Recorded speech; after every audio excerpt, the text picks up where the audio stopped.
तालियों से स्वागत करेंगे दिग्विजय सिंह जी का। दिग्विजय सिंह जी, हम यहाँ लोकमत के नेशनल कॉन्क्लेव में जिस मुद्दे पर बात कर रहे हैं वो है मैच्योरिंग डेमोक्रेसी। अब लोकतंत्र के मामले में आपकी पार्टी पर इल्ज़ाम ये लग रहा है कि आप हमारे देश को विदेश में बदनाम कर रहे हैं, आपके नेता। लोकतंत्र का पैमाना लोगों का समर्थन है, यही हम जानते आए हैं, और लोगों का समर्थन आपको सत्ताधारी दल से कम मिलता है, तो लोकतंत्र कैसे खतरे में हुआ? धन्यवाद।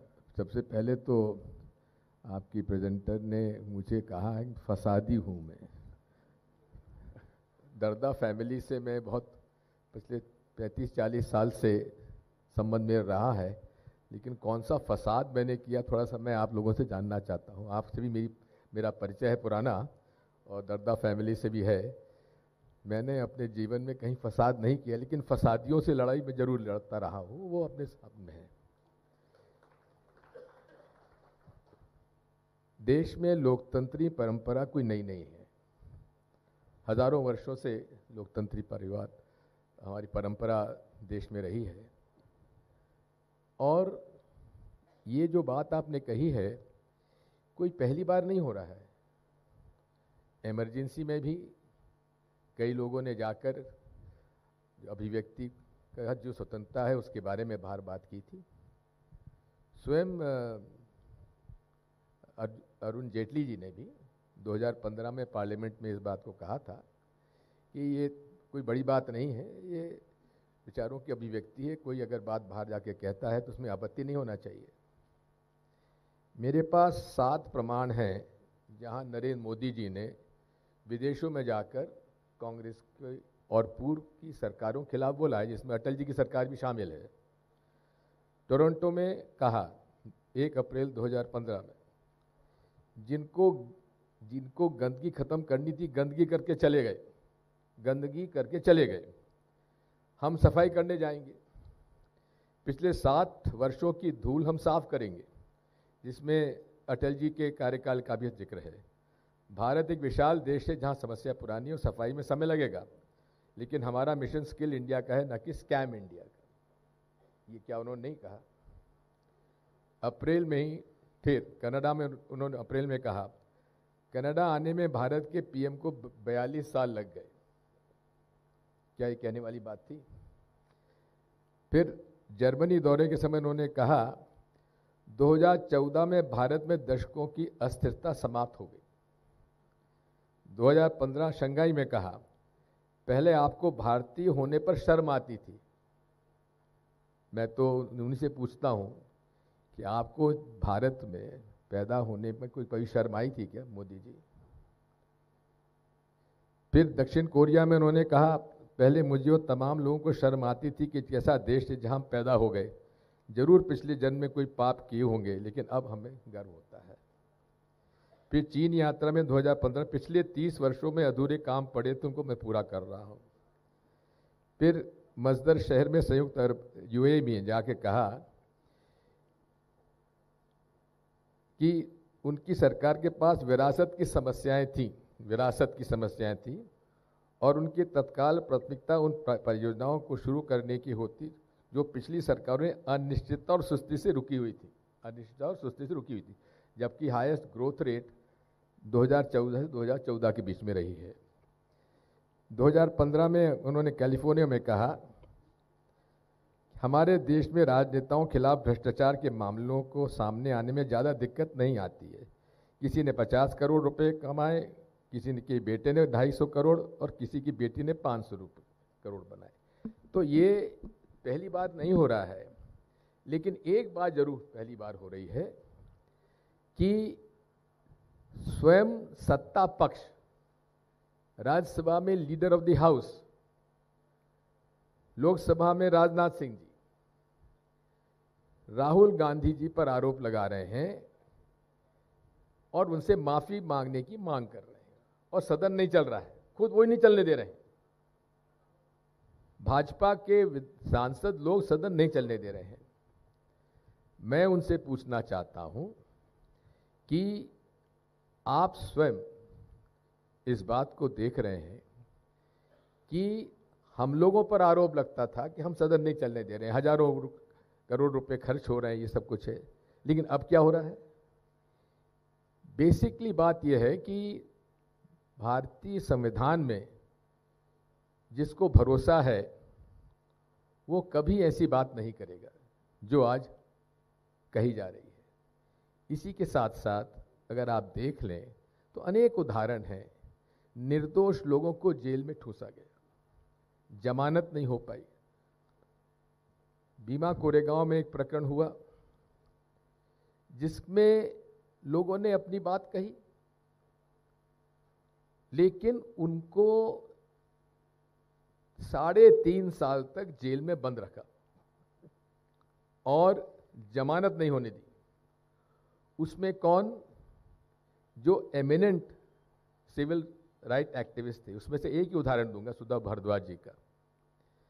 ये अमेरिकन सिटीजनशिप थी उनकी।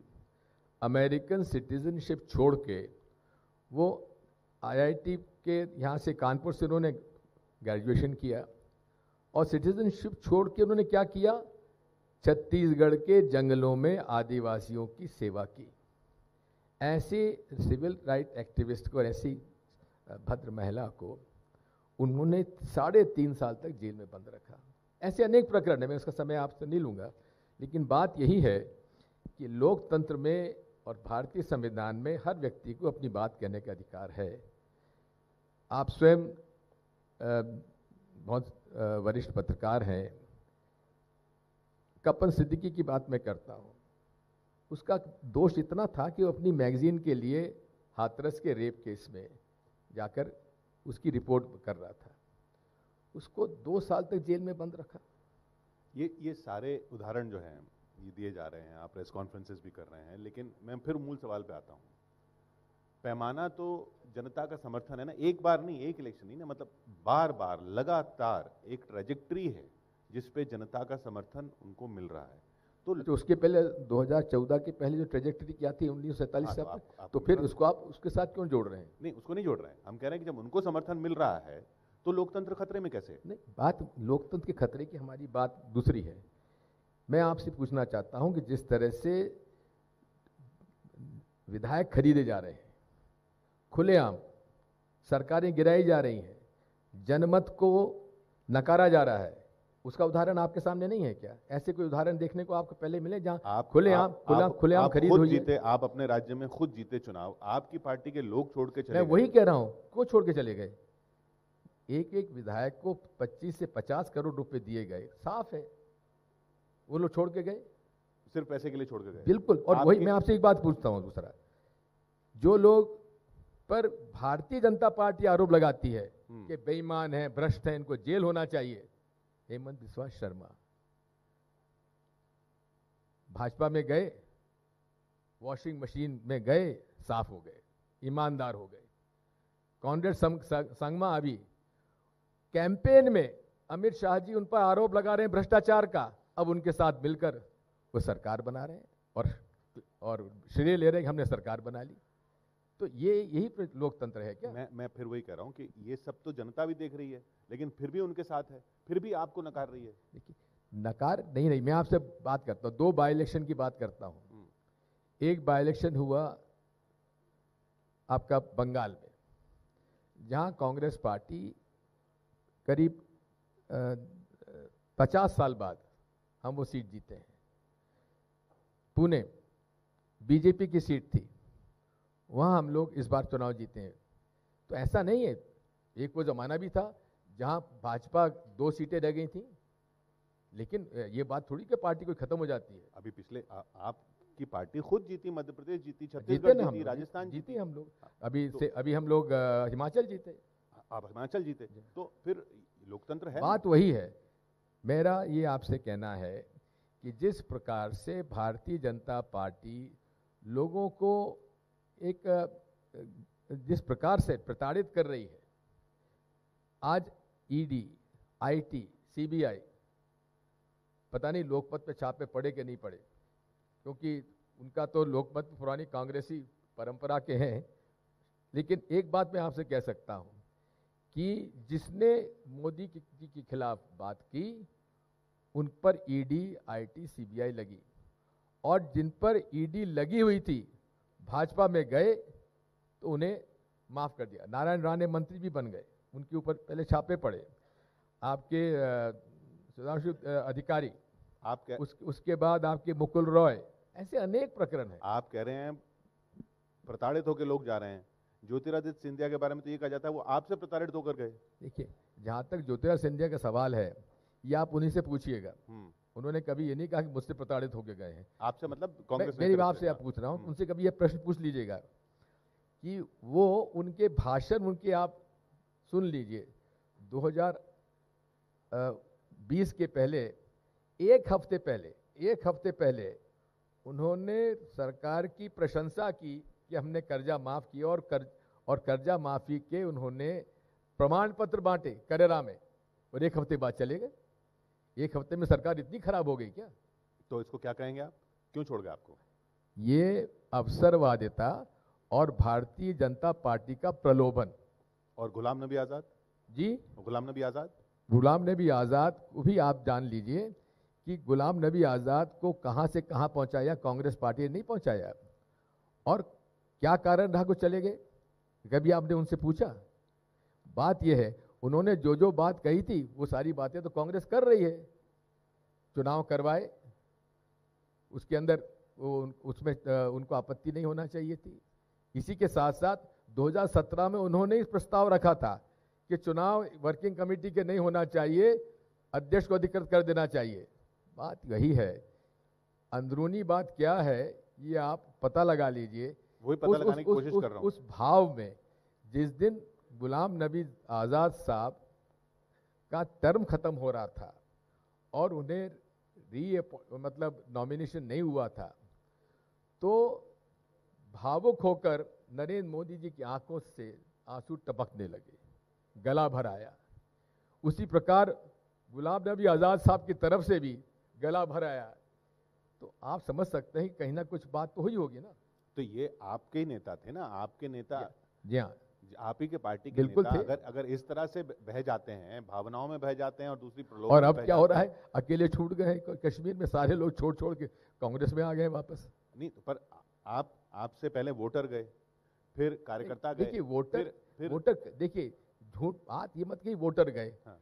हमारे आज 2009 में हमें 11 करोड़ वोट मिले, 14 में मिले और 19 में भी 11 करोड़ मिले। तो हमारा वोटर तो वही है। हाँ, जो फ्लोटिंग वोटर था वो गया, और जो रीजनल पार्टीज का वोट चला गया उधर।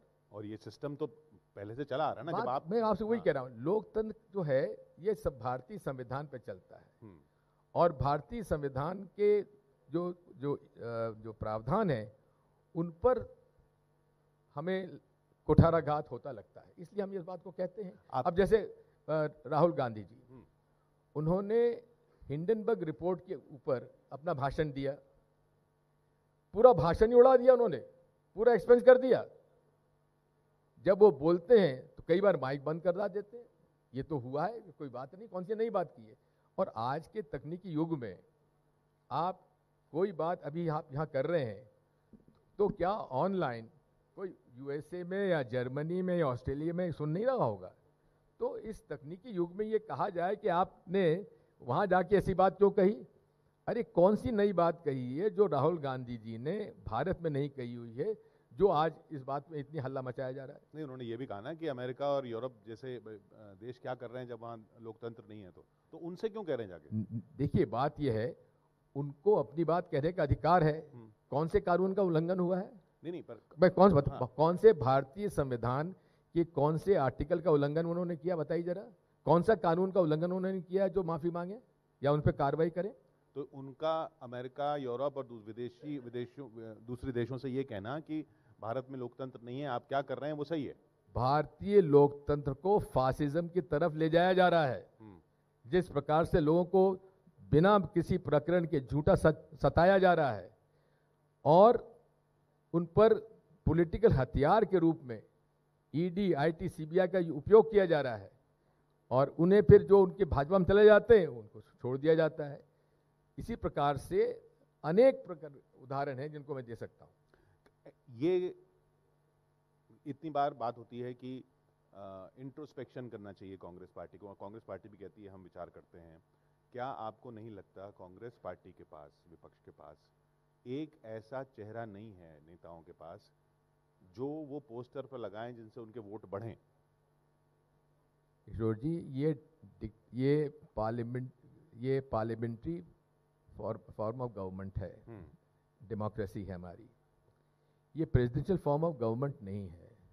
लेकिन चेहरे का असर पड़ता है कि नहीं पड़ता? देखिए, चेहरे का तो आपके मीडिया में ज़्यादा असर पड़ता है बनस्पत पॉलिटिक्स के, लेकिन साथ साथ पॉलिटिक्स में भी चेहरा पे असर पड़ता है। लेकिन आप विचारों पर क्यों नहीं जाते हैं, विचारधारा पे क्यों नहीं जाते हैं? आज राष्ट्रीय स्वयंसेवक संघ, जहां लोकमत का नागपुर का हेडक्वार्टर, वो जानते हैं इस बात को। आरएसएस बहुत बड़ी संस्था है कि नहीं, आप बताइए? है? मैं आपसे पूछ रहा हूँ। संगठन है, संगठन है, लेकिन अनरजिस्टर्ड है। जरा पंजीयन है कि नहीं, जरा पता लगा लीजिए। पंजीयन क्यों नहीं कराते वो लोग? संस्था बहुत बड़ी हो गई लेकिन रजिस्ट्रेशन नहीं है। क्या ये ठीक बात है? किसी भी मर्यादापूर्ण संगठन को अपना रजिस्ट्रेशन कराना चाहिए कि नहीं कराना चाहिए? उनका अकाउंट है कि नहीं है? उनकी मेंबरशिप है कि नहीं है? ये तो बताएं। इस पे छुपा हुआ क्या, इसमें कौन सी बात छुपी हुई है? इन बिंदुओं इनका फासिज्म का जो था, ये भारतीय संविधान की बात करते हैं लेकिन साथ में हिंदू राष्ट्र की बात भी करते हैं। क्या भारतीय संविधान में हिंदू राष्ट्र का प्रावधान है क्या? उसके तहत ये लोग अपना शपथ भी लेते हैं, संविधान की शपथ लेते हैं। तो ये सारी जो विरोधाभास है उसको साफ करना चाहिए आरएसएस को और भारतीय जनता पार्टी और नरेंद्र मोदी जी को, अमित शाह जी को। वो पहले आर्टिकल 370 की बात करते थे, वो राम मंदिर की बात करते थे, वो यूनिफॉर्म सिविल कोड की अभी भी बात करते हैं। वो अपने मैनिफेस्टो में अगर डालते हैं और मैनिफेस्टो के बाद वो जीत के आते हैं, फिर वो करते हैं, तो यही तो लोकतंत्र है। हमें उसकी आपत्ति नहीं है। प्रश्न इस बात का कि 370 का कश्मीर में असर क्या हुआ है? क्या वहां आतंकवाद समाप्त हो गया? क्या वहां पर कुछ इन्वेस्टमेंट आ गया? क्या वहां के लोगों को नौकरी मिल गई? आप जीतेंगे फिर ले आएंगे जी, आप जीतेंगे फिर ले आएंगे। 370 का इशू है ही नहीं। इशू है, बात मैं दूसरी बात कह रहा हूं कि 370 के प्रावधान का 95% जो समाप्त हो गया, तो उसका जो एसेंस था 5-7% था। लेकिन बात वही थी, अटल जी ने क्या कहा था कश्मीर के मामले में? उन्होंने कहा था कश्मीर की समस्या को हल अगर करना है तो 3 बातों का ख्याल रखिए, कश्मीरियत, इंसानियत और जमहूरियत। जमहूरियत मतलब डेमोक्रेसी इन कश्मीर। 370 यदि कश्मीर के असेंबली वहां पर होती, कश्मीर के मेंबर ऑफ पार्लियामेंट वहां पे होते, तो बात समझ में आती। लेकिन इन जहां पे डेमोक्रेसी नहीं थी, तो वहां जो बुलडोज किया गया, ये क्या डेमोक्रेसी है? आप कह रहे हैं 370 हटनी तो चाहिए थी, लेकिन तब हटनी चाहिए थी नहीं, देखिए, बात मैं कहता हूं डेमोक्रेसी की बात लोकतंत्र की हो रही है कि नहीं हो रही है? लोकतंत्र में क्या आर्टिकल 370 बिना कश्मीर में विधानसभा के ये हटाना उचित था क्या? मैं आपसे पूछता हूं। ये लोकतंत्र की हत्या नहीं है? मुझे ये समझ में नहीं आप नहीं, लोकतंत्र की हत्या है कि नहीं? किशोर जी, आप मुझे बताइए। बिना विधानसभा के उन्होंने उसको पास कर दिया और कॉन्स्टिट्यूशन अमेंडमेंट। आप छोड़िए, आप मैनिफेस्टो की बात छोड़ दीजिए। मैनिफेस्टो, मैं तो आप कॉन्स्टिट्यूशन की बात कर रहे हैं, आप लोकतंत्र की बात कर रहे हैं ना। तो ये लोकतंत्र का सबसे बड़ा प्रमाण है जहां उल्लंघन हुआ है। कॉन्स्टिट्यूशन अमेंडमेंट होता है with the consent of the states. हमारा देश जो है it's A union of state, और यूनियन ऑफ स्टेट में कॉन्स्टिट्यूशन अमेंडमेंट में राज्यों को अपनी बात कहने का अधिकार है। अगर भारत के अंदर उस समय कश्मीर की असेंबली होती और वहां से वो प्रस्ताव करते तो उसमें कोई आपत्ति नहीं होती। लेकिन जमहूरियत को बलाए ताक रख दिया, लोकतंत्र की हत्या उसमें हुई है। तो ये मुद्दा आप जनता के पास लेकर जाएंगे? देखिए, चुनाव तो करवाएं। नहीं, ये मुद्दा बाकी देश की जनता के पास आप लेकर जाएंगे कि आर्टिकल 370 बहाल होना चाहिए? आप आर्टिकल 370 से इतने प्रभावित क्यों हो रहे हैं?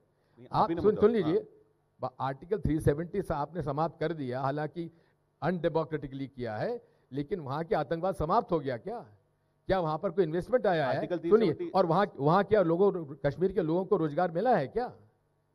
तो समाप्त नहीं होना चाहिए था? फिर आप उसी पे आ जाते हैं। नहीं तो मैं तो देख, अगर वहां विधानसभा होती, हाँ, और वो वहां से प्रस्ताव करते तब ठीक था। तो स्वाभाविक है, वो लोकतांत्रिक व्यवस्था का स्वरूप था। चलिए एक और सवाल पे बढ़ते हैं। जो मैंने बात की कि चेहरा और वो, मध्य प्रदेश में जनता अब चुनाव में जाएगी, आपको माने चेहरा जिन पर चुनाव लड़ा जाएगा? हाँ, नहीं, देखिए एक बात समझ लीजिए, चेहरा जहाँ तक सवाल है, वो दो चेहरे हमारे लीडर होते हैं। एक होता है प्रदेश कांग्रेस का अध्यक्ष, एक लीडर ऑफ ऑपोजिशन। ये दो हमारे लोग लीड करते हैं। मैं वहाँ पर मुख्यमंत्री रह चुका हूँ, पीसीसी प्रेसिडेंट रह चुका हूँ, लेकिन मैं विधानसभा का चुनाव नहीं लड़ रहा हूँ। हमारे लीडर वहाँ कमलनाथ हैं, सीनियर मोस्ट लीडर वो हैं, और उन्हीं के नेतृत्व में सरकार हमारी मध्य प्रदेश में चुनाव होंगे। मैं एक बयान के आपको रेफर करना चाहूंगा 16 अक्टूबर 2018 के, जब आपने कहा कि मेरे भाषण देने से कांग्रेस के जो मालूम में आप उस पे आएंगे, क्योंकि यही जब भी होता है तो बात होता है। हाँ, लेकिन उसके बाद मैंने कैंपेन किया। हाँ, कैंपेन करने के बाद हमें बहुमत मिला। उसके बाद जिन जिन एरिया में गया वहां चुनाव जीता। लेकिन जो भाजपा मेरे पे आरोप लगाती रही है, अमित शाह जी कहते रहे हैं, तो वही बात मैंने मजाक में दोहरा दी थी। वो मजाक था निश्चित तौर पे। आप प्रमाण देख लीजिए। अगर मैं उन इलाकों में गया जहां कांग्रेस जीत गई, उन विधानसभा में गया वहां चुनाव जीत गए कांग्रेस, सरकार हमारी बन गई, तो बताइए। तो फिर आपके जैसे अभी वो सर्जिकल स्ट्राइक वाले बयान से खुद राहुल गांधी ने किनारा कर दिया। सर्जिकल स्ट्राइक में मैंने क्या पूछा था? मेरा प्रश्न आर्मी से नहीं था। आर्मी को तो जो टारगेट दिया उन्होंने स्ट्राइक कर दिया, लेकिन उस सर्जिकल स्ट्राइक में पहला बना बयान आया अमित शाह जी का, 300 आतंकवादी हमने मार दिए। सुषमा स्वराज जी का आया कि हमने ऐसी जगह स्ट्राइक किया है कि जहां पॉपुलेशन थी ही नहीं। पर आर्मी की प्रेस कॉन्फ्रेंस तो हुई ना। सुन लीजिए, आर्मी को टारगेट कौन देता है? सरकार देती है। तीसरा, आदित्यनाथ जी महंत जी ने कहा 450 मार दिए। तो मेरा तो यही था कि भाई सरकार ये तो बताए, सरकार, आर्मी नहीं। मेरा प्रश्न आर्मी से बिल्कुल, देखिए मैं हमेशा से डिफेंस फोर्सेस के पक्षधर रहा हूं। Ex chief minister, ex serviceman को मैंने सबसे ज्यादा तरजीह दी और उनको नौकरियां दी। जो भारतीय जनता पार्टी ने उनका रिजर्वेशन समाप्त कर दिया, जो अपने आप को बड़ी राष्ट्रवादी मानती है, लेकिन वही भारतीय जनता पार्टी के लोग आईएसआई के लिए जासूसी करते पकड़े जाते हैं। उन पर शिवराज सिंह चौहान राष्ट्रद्रोह का मुकदमा नहीं चलाते, मुझको राष्ट्रद्रोही कह देते हैं। तो आपकी अपनी पार्टी ने किनारा क्यों कर लिया? देखिए बात ये नहीं है, खुद राहुल गांधी ने कहा। ठीक है, उन्होंने अपने किनारा किया, लेकिन मैं आज भी अपनी बात पे कायम हूं। मेरा यही डेमोक्रेसी है मेरी पार्टी में। कांग्रेस पार्टी में कोई एक तंत्र थोड़ी नहीं, डेमोक्रेटिक पार्टी है कांग्रेस पार्टी। मैं अपना व्यूज रखता हूं, मैंने अपनी बात कही और मैं कायम हूं।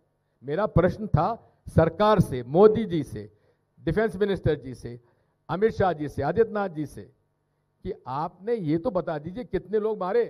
ये लोकतंत्र क्या है? कलह का नाम लोकतंत्र है क्या? आप कह रहे हैं पार्टी में तो कलह दिखती है। देखिए बात वही आ गई, फिर आपकी मानसिकता भी एक तंत्री जा रही है। डेमोक्रेसी में विचारों की अभिव्यक्ति का क्या इज्जत होती है? होना चाहिए, यही तो लोकतंत्र है। चलिए आपकी मानसिकता एक तंत्र की तरफ जा रही है। नहीं, मैं तो फिर राजस्थान पे भी सवाल पूछ सकता हूं, वहां पर तो कलह दिख रही है। पूछिए ना, मैं उत्तर दूंगा। वहां पे भी कलह दिख रही है। विचारधारा का की थोड़ी बहुत मतभेद हो सकता है। गद्दार एक दूसरे को गद्दार बोल रहे हैं। देखिए जो भी है उन पर कार्रवाई पार्टी को करना चाहिए। डिसिप्लिन कमेटी हमारे सामने है, उनको सामने जाना चाहिए। गहलोत जी पे, किसी पर भी, जो भी कांग्रेस का व्यक्ति है, अगर उसको किसी पीड़ित व्यक्ति को डिसिप्लिन कमेटी के सामने जाना चाहिए, कार्रवाई होगी। पायलट साहब को गहलोत जी के खिलाफ डिसिप्लिनरी कमेटी में जाना चाहिए निश्चित तौर पे, अगर उनको आपत्ति है तो। ठीक है, चलिए समय यहाँ खत्म होता है। थोड़ा सा एक दो सवाल अगर ऑडियंस के ले लें तो जल्दी से। माइक है ऑडियंस के पास? जी,